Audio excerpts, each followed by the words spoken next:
Hello everybody, welcome to Catherine Sews. Today I'm in my bedroom instead of my sewing room because today I want to film my top 10 things that I made in 2023. Now I know I'm a little bit late to this, but I had a couple of projects I really wanted to finish up in January, and now I finally have a moment to reflect on 2023 and share with you my favorite things that I made over the year. I put out a video once a week, so I made about 52 things this year, and these are the ones that I have loved wearing the most, and I go back to them time and time again. Now, there's more than 10 things on the rack here, right? That's because I also want to show you what I've been wearing them with and give you some updates on a couple of the pieces as well. If that sounds good to you, let's get busy, and we're gonna start right over here with this little cardigan that I upcycled in January, so a full year ago. And in that video, I did 3 cardigan upcycles, and this one turned out to be my favorite. I've been able to just reach for this and wear it with a couple of the other pieces on this rack, and it's just been really handy and kind of cute. I like the length of it and the shape of it, and it's just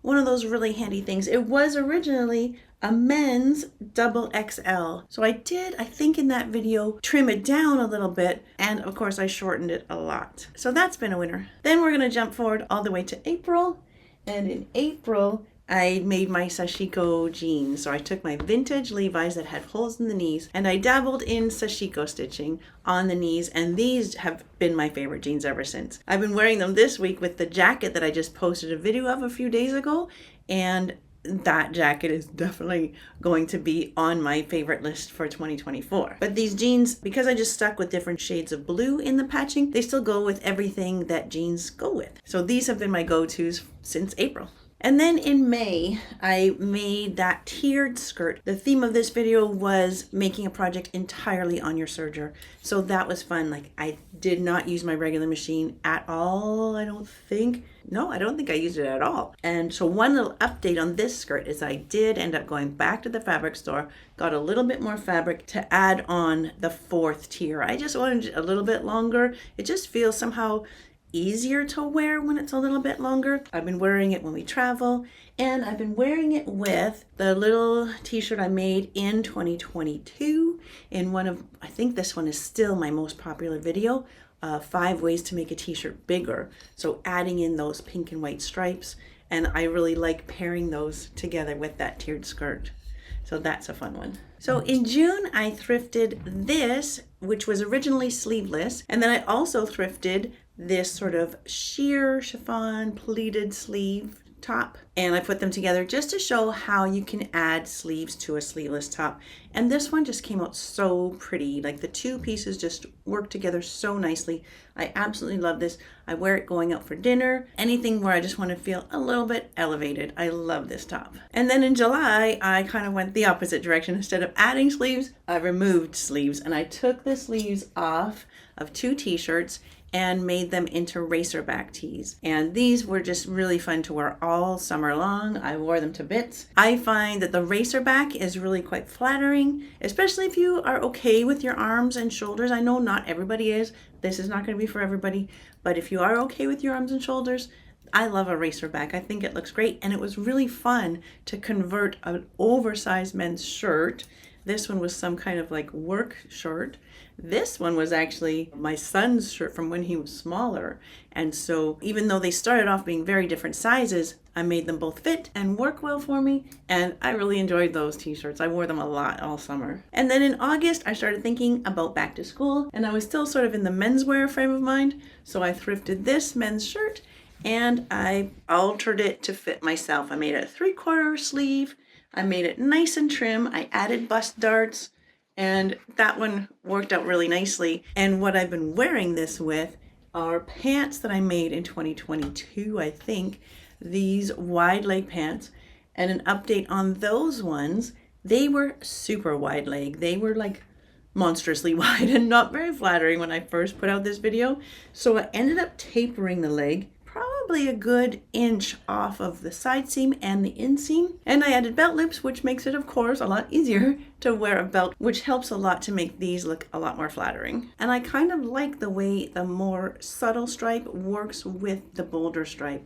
I quite like mixing those prints. I think it's sort of a subtle but playful combination. What I had planned to wear this shirt with is the pleated skirt that I altered, right? This one, if you remember, was super long and way too small in the waist. And so I just hiked the whole thing up, added elastic at the waist, and then put that together with my menswear shirt. And I love that outfit too. But I have to say, I do wear the shirt more with the striped pants than with the pleated skirt. Well, I think it was still summertime when I started playing around with t-shirt knits. And this one was originally a dress with like a funny length sleeve that wasn't flattering. So turning it into like this little cap sleeve and a much more flattering neckline. It was quite a close neckline. So this bigger neckline, that turned this t-shirt into a favorite. I always feel put together and yet feminine and pretty, and I always love wearing this t-shirt. And then in September, one of my favorite videos of the year, upcycling denim, I ended up with this skirt using one of the jeans, just the top part of it. I used the bottom part of the jeans to create a wide leg pair of jeans, and I still love those jeans. But this skirt was really my favorite of that whole video. I think in most of the comments, people said that this was their favorite part of that video too. And I have worn this skirt to pieces, and I always get so many compliments when I wear this skirt. People always comment on this skirt. I often wear it with this little sleeveless mock neck, and I didn't even make a video for this one. I found this one in a thrift store, and it was a sleeveless turtleneck, and the turtleneck was just too tight. But I've done that on videos a bunch of times, right? Where I just kind of alter the neckline to be a little bit more comfortable for me. And so this little mock turtle works really nicely with this skirt, paired with the gray cardigan. I love that. That's a really fun outfit. And the same little red top and the gray cardigan also works really well. Do you remember this one? The plaid skirt that I cut on the bias. I love wearing this skirt. I wear it with little penny loafers and bobby socks as a nod to the 1950s. I always just feel really fun in that skirt. I love that. The challenge with this one was cutting on the bias and getting the plaid to match. It did work out really nicely. I'm really happy with that one. And you remember hand sewing the hem using that hem lace. That's a fun little touch too. That skirt was from October. And then also in October, I did 3 crafty upcycles on sweaters, and I ended up loving all 3 of those. The first one was the sweater dress. I just did like an overcast stitch with a variegated cream and gray yarn. This dress, I just feel like $1,000,000 in that dress. I love that one. You know, sweater dresses can, for me, be a little tricky to wear. They're not always flattering over the midsection, but this one is somehow just cut right for me, and I can wear this one and feel comfortable. I love this dress. And then in that same video, I shortened this one. It was a really long sweater that you would probably wear with leggings, like it would cover your butt, but I wanted to wear it with the pleated skirt. And I do wear that together. I wear that pleated skirt. This is kind of the sweater that I grab most often to wear with the pleated skirt, and I've been loving that outfit. It's kind of perfect for work. It's comfortable, it's casual, it looks fun yet put together. And then the third one from that same crafty upcycle video, I have to give you an update on this one. Do you remember this with that huge white flower that I just love? In that video, I did it with needle felting, and I used roving, like the unspun wool fibers.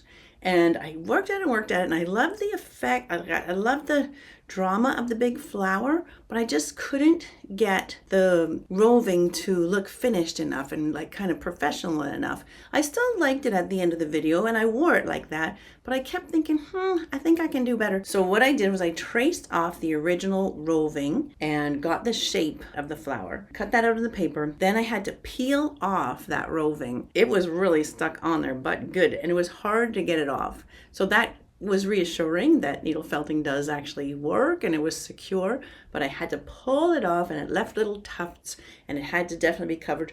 So I took that pattern piece, cut it out of a white sweater that I had thrifted, and then needle felted that on. And now I completely love it. It looks more professional. It looks smoother, right? With the roving, it just looked kind of cobwebby. And I made that one in October. Halloween was coming and it just looked too cobwebby. And then I just couldn't unsee that cobwebness. So I really, really love it now. And I still wear it with the same skirt that I used in that video where I had cut off the bottom of a dress and just put elastic. Super easy and super fast. And I love that outfit for work. The sweater, I could easily go out for dinner with that. It's great. Okay, so those are my top 10 things that I sewed in 2023. I had so much fun sharing all of my sewing adventures with you. I absolutely love having a wardrobe that is totally unique to me, and it's just been my absolute pleasure to share that with you. So thank you so much for being with me all year and for revisiting my favorites of the year. So I wish everybody happy 2024, and until next time on Catherine Sews, you take care.